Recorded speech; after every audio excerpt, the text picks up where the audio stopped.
নিচে যে অপশনটি রয়েছে ডাস্ট টুল, এই ডাস্ট টুল দিয়ে কীভাবে কাজ করা সম্ভব। ডাস্ট টুলটা একটি চমৎকার টুল। এটিতে আমরা যেটি করতে পারি সেটা আমাদের ব্রাইট ভ্যালুটাকে বাড়াইতে পারি।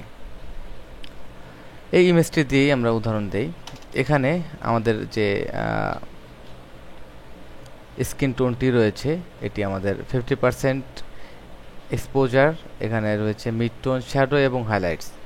তো মিড টোনে আমরা যদি এখানে পেইন্ট করি তাহলে দেখতে পাচ্ছি মিড টোনে আমাদের এখানে ব্রাইট লেভেলটা বাড়ছে।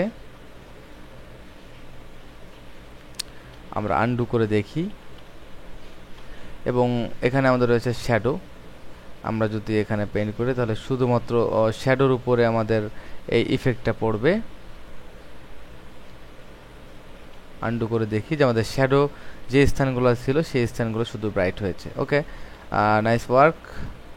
নেক্সট আমাদের হাইলাইটস। শুধু হাইলাইটসের উপরে যদি আমরা পেইন্ট করতে চাই সেক্ষেত্রে আমরা একবারই পেইন্টটা করে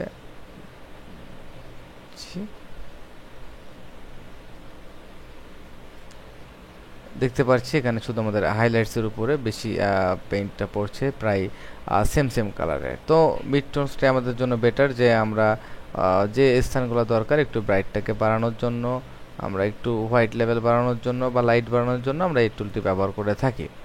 এখানে আমাদের এক্সপোজ লেভেল আমাদের এক্সপোজার 20, সেক্ষেত্রে আমাদের একটু হালকা পেইন্ট হবে। এবং অপাসিটির ব্যাপার এখানে আমরা 90, অনেক হার্ড। মিডিয়াম অবস্থায় আমরা 50 ডিফল্ট। এবং আমরা ইচ্ছা করলে এখান থেকে আমাদের আরেকটি অপশন অন করে নিতে পারি, সেটা হচ্ছে enable airbrush style build up effect. তো আমরা এয়ার ব্রাশ ইফেক্টটি ইউজ করলে আমাদের বিশেষ করে ডার্ক এরিয়াটা খুব স্মুথলি পেইন্ট হবে। F12 আমরা একটু ছোট করি, আমরা চেঞ্জটিকে দেখতে পারি এবং F12 দিয়ে আমরা ব্রাশ সাইজটাকে একটু বাড়িয়ে নিই।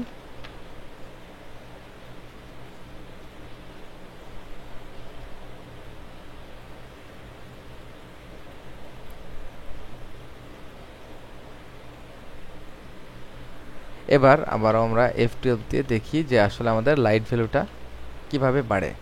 এভাবে আমরা ডাস্ট টুলটি ইউজ করতে পারি। নেক্সট আমাদের রয়েছে বার্ন টুল।